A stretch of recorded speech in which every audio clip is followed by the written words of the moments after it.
Are we ready? Are we ready? Are we ready? We're not here for a podcast. We're not here for a church service. We are here poised between dystopia and utopia. We are here to be in service. We are here to be in temple. We are here to create this worldwide service in service of online. We're here to create a world religion as a context for our diversity.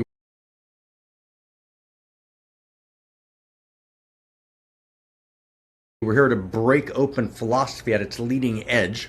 Where I was hanging in Oxford and Zach was hanging in Harvard, those were hot houses for mediocrity, which kept repeating again and again, right? The same recursive loops. We have to break through those and break out and actually establish a genuine breakthrough in multiple vectors in order to create a new story of value.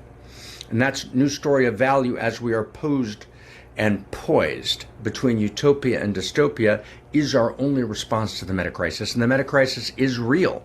As everyone goes around their lives and about their lives, and we're in our pettinesses and in our contractions and in our tragedies, all of which are important and deserve attention to some extent, we forget the larger context. And the larger context is that there is a meta-crisis. And it's a meta-crisis unlike any that we've ever seen in world history before. All civilizations have arisen and fallen, but we've never had a global civilization. All civilizations have arisen and fallen, and we haven't solved the problems that caused the fall. But we've never had a global civilization with exponential technology without a coherent vision of what to do with that exponential technology. So that exponential technology is being deployed by a small group of people, right? This tiny elite. And that exponential technology is being deployed. If you read Scott Galloway's work, for example, about men, it's being deployed and doing unimaginable destruction to girls and to boys, right? In their teenage years, right? Literally destroying a generation, right? In fundamental ways, unimaginably so. The death of our humanity. Destroying our ability to engage, destroying our ability for a relationship, destroying our ability to create, destroying our ability to write, destroying our ability to actually go through the process of actually feeling ourselves. It's an unimaginable destruction, right? The attention is hijacked. The capacity to place inward attention is destroyed. The capacity for conversation is now being hijacked. And then we're moving into a world in which AI therapists and AI chatbots and AI confidence and AI beloveds and AI best friends become the order of the day. The order of the day. And if you think that's an exaggeration, if you think that somehow I'm overstating this, you're actually not tracking. I've been looking at this, my friends, my dear, dear, wonderful friends, since 2010. Right? Everyone told me that every single thing that I said would happen would not. It has all happened without exception. I am not happy about that. I am not gloating about that. I am not delighted by that. I am devastated by it. I would have been ecstatic to be wrong on everything. We are facing genuine existential risk, either the death of humanity or the death of our humanity. And the amazing thing is that even as we're listening now, it's kind of like, oh, he's saying that now. We're about to start. Did you hear that? Oh, he's doing that part now. We're about to start. We can't quite let it in. And I understand why we can't quite let it in, because how do we get out if we let it in? But there's a way to let it in. There's a way to open up. There's a way to unguard our hearts, to actually feel the reality, to let that reality drive us and move us and explode our hearts and capacitate us to respond, capacitate us to engage effectively. And at the essence of effective engagement is to actually change the very source code that generates the culture of existential risk, to change the story of value from within which we generate our reality. And the only thing that's ever changed history, actually, is some combination of a relationship between a techno-economic base, a new techno-economic base, and the story that invested, that generated that techno-economic base or directed that techno-economic base. In other words, the story of value, the story of value is the structure of cosmos. Cosmos is a set of stories of value. That's real. It's not imagined. Stories did not begin when Aristotle wrote about the elements of tragedy in his Poetics. It didn't begin then. Story didn't begin with human beings. Story is a structure of reality itself. Reality is atoms. That's true, but atoms are stories. And stories have specific and clear dimensions, and that's 10 clear, distinct dimensions. And we've never done on one mountain on all 10, but we've alluded to them in different points and different times, and we're working hard. Kirsten and I have been working hard on it a few years back. Zach and I have talked about it in some depth. But at this moment, Lane and I are holding that particular piece and working on completing. It's both going to be a part of the universal love story. It's going to be its own essay, its own monograph, right? To actually download into reality the understanding that reality at its very core is a narrative arc. Narrative arc is the structure of reality. Reality is a story, and every stage of reality is a series of stories, and stories are real. They tell something and disclose something that's real. But the structure of reality is a story. It's a movement in a particular direction. It's reaching. It's animated by desire. It's desire for value. It's desire for ever deeper value. It's animated by conversation, right? It is called by the future and moved by the past. It's beset by crisis, which then generates the next chapter of the story. Crisis is an evolutionary driver. There's 10 elements that live in every story. So story is, but not just a story. Story is exactly not just a story. A story is not just a myth.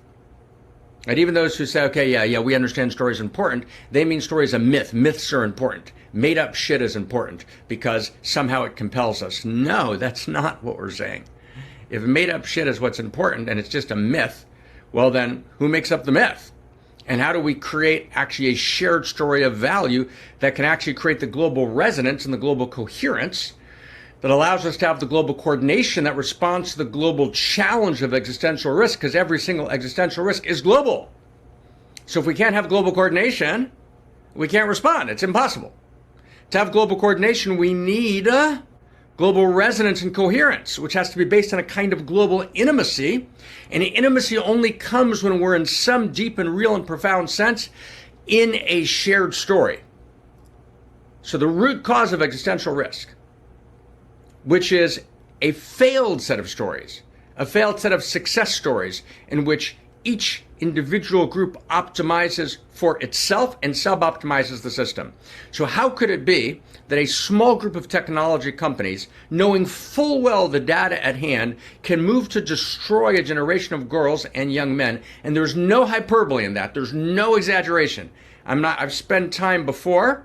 We'll spend time in the future, but the amount of literature on this documented within the last 12, 13 years, longitudinal over the last 12, 13 years, over the last 2 years, 4 years, is unimaginable. It's an unimaginable amount of material. And we at the center and some of our partners now are at the very, very center now in the world of collecting what's actually going on in terms of AI, in terms of AI tutors and AI lovers, AI confidence, AI coaches, AI therapists. We're at the center of collecting. There's been a plethora of articles around the world, but there's been no good collection. We're trying to collect to analyze the effect of this and how to counteract it. And we're calling it the personhood conferral problem, right, of artificial intelligence, which is the third wave of artificial intelligence. So where are we? Here we are. We're here to play a larger game. We're here to tell a new story of value. We're here to tell a new story of value in response to existential risk, which is the possible death of humanity and the possible death of our humanity. And let me ask you a question. Friends, Romans and countrymen, lend me your ears. Why do I review this every week? Yes, I'm aware that I review this every week. I review it every week because literally, and tell me if you're with me in the chat box, tell me if you get this, because we literally lose sight of it every week. It's almost impossible to hold on to. So you have to literally review it. You have to actually find it. You have to reorient. You have to ground in it to see it, but not to see it as a way of becoming, not to see it in a way that paralyzes us, not to see it in a way that makes us impotent, but in a way that potentiates us, that opens us up, that unguards us, that steps us in, that attunes us to what is possible, and that allows us to actually take our responsibility, to take our seat at the table. That's what we're doing here. We're actually establishing, in this moment, in this time between worlds, in this time between stories, we've established the Center for World Philosophy and Religion as a central node who is committed to articulating a new story of value in the deepest way, using deepest sciences, deepest philosophies, breaking through in multiple vectors of deadlock, right, in world thought, bringing those breakthroughs in those deadlock vectors together to actually create a new story of value, meaning new intimacies. We've created new intimacies between parts, which is new theory and new depth and multiple vectors. Then we bring those vectors together. We integrate the leading edge validated insights of pre-modern, modern, and postmodern across wisdom disciplines, and then we put them together in a story of value, and we tell them in a way that you can explain them to your child. Right? If you can't explain it to your child, if you can't tell it to your child as a bedtime story, the story's not true.